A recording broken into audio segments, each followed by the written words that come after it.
Vì sao Trung Quốc lo ngại Việt Nam hơn cả Nhật Bản và Hàn Quốc?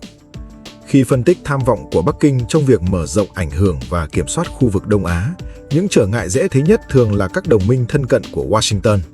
Chúng ta thường nghĩ ngay đến Nhật Bản và Hàn Quốc, hai quốc gia nằm dưới chiếc ô an ninh khổng lồ của Mỹ. Đây đều là những cường quốc có thu nhập cao, sở hữu lực lượng quân sự modern nhất bậc thế giới với nguồn ngân sách quốc phòng dồi dào.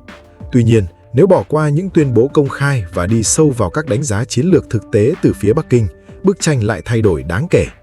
Đối với các nhà hoạch định chính sách Trung Quốc, bài toán địa chính trị phức tạp nhất không nằm ở Tokyo hay Seoul, mà nằm ngay tại biên giới phía nam của họ, Việt Nam. Cảm ơn các bạn đã lắng nghe, hãy nhấn theo dõi và chuông thông báo ủng hộ kênh. Việt Nam là quốc gia có chung đường biên giới trên bộ dài với Trung Quốc, nhưng lại kiên quyết không tham gia bất kỳ hiệp thước phòng thủ chung nào với nước khác. Vậy tại sao một quốc gia không liên minh quân sự, với ngân sách quốc phòng chỉ bằng một phần nhỏ so với các cường quốc, lại có thể tạo ra nhiều lo ngại chiến lược hơn cả sức mạnh tổng hợp của những đồng minh thân cận nhất của Mỹ trong khu vực? Để hiểu điều đó, trước hết cần nhìn vào yếu tố địa lý.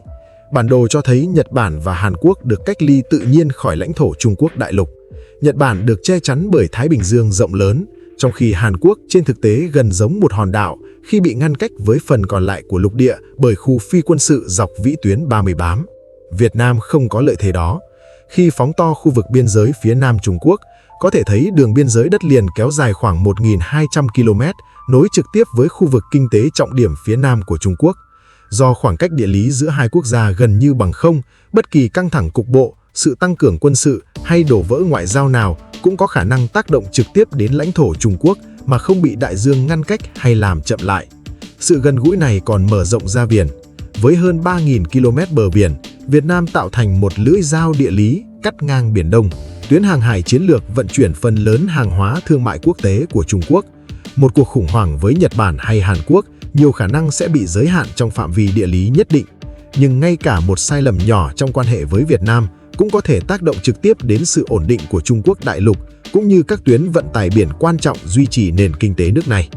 Ngoại giao, sự khó đoán của Việt Nam. Ngoài yếu tố địa lý, còn có sự khác biệt rất lớn trong cách các quốc gia này vận hành chính sách đối ngoại và chiến lược quốc phòng. Nhật Bản và Hàn Quốc bị ràng buộc bởi các hiệp thước an ninh với Mỹ, khiến chính sách đối ngoại và chiến lược quốc phòng của họ phần nào phải đồng bộ với lợi ích toàn cầu của Washington.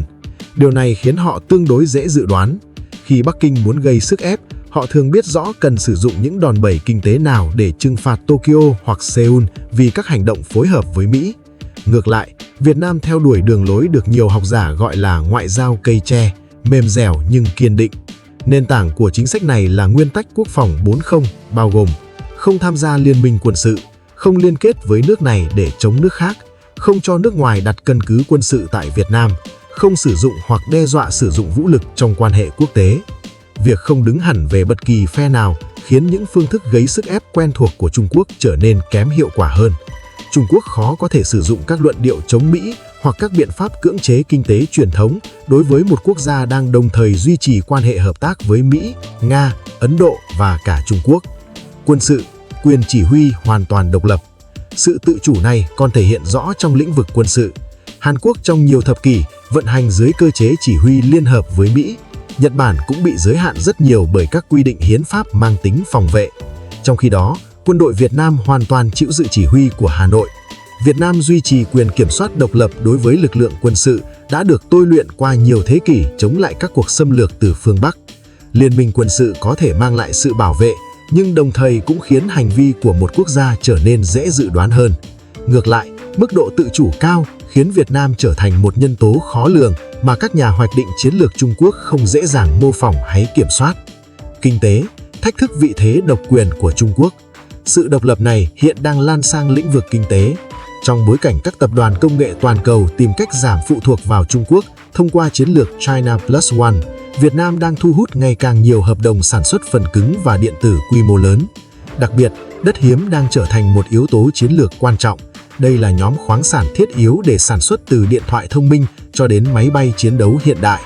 Mặc dù Trung Quốc hiện vẫn giữ vị trí dẫn đầu về khai thác và chế biến đất hiếm, nhưng Việt Nam được đánh giá là sở hữu một trong những trữ lượng đất hiếm lớn nhất thế giới và đang từng bước xây dựng chuỗi cung cấp riêng để giảm sự phụ thuộc vào Bắc Kinh. Cuộc cạnh tranh mới, dữ liệu và hạ tầng digital. Một mặt trận khác đang nổi lên là không gian mạng và dữ liệu. Trong nhiều năm, Trung Quốc đã thúc đẩy xuất khẩu chiến lược công nghệ 5G với mức hỗ trợ lớn cho các quốc gia đang phát triển, qua đó gia tăng ảnh hưởng đối với hạ tầng digital của họ. Tuy nhiên, Việt Nam chọn một hướng đi khác. Thay vì phụ thuộc hoàn toàn vào công nghệ nước ngoài, các doanh nghiệp công nghệ nội địa đã phát triển những giải pháp mạng 5G riêng, giúp tăng cường khả năng kiểm soát và bảo vệ hạ tầng digital quốc gia. Điều này làm giảm đáng kể khả năng gây ảnh hưởng của bất kỳ cường quốc bên ngoài nào đối với hệ thống thông tin trọng yếu của Việt Nam. Sức mạnh đến từ khả năng tự chủ. Khi nhìn vào tổng thể, Việt Nam hiện sở hữu nhiều lợi thế đáng chú ý. Mạng lưới 17 hiệp định thương mại tự do kết nối với phần lớn nền kinh tế toàn cầu, chính sách đối ngoại độc lập và linh hoạt, cơ năng lực quân sự tự chủ, vị trí địa lý chiến lược tại Biển Đông, tiềm năng lớn về khoáng sản chiến lược, nỗ lực xây dựng chủ quyền số và hạ tầng công nghệ nội địa. Đối với Bắc Kinh, sự kết hợp của những yếu tố này làm suy giảm hiệu quả của nhiều công cụ gây ảnh hưởng truyền thống. Không có một liên minh quân sự rõ ràng để khai thác, cũng không có một hạ tầng digital phụ thuộc hoàn toàn vào bên ngoài để kiểm soát, các biện pháp gây sức ép thông thường gặp nhiều trở ngại hơn.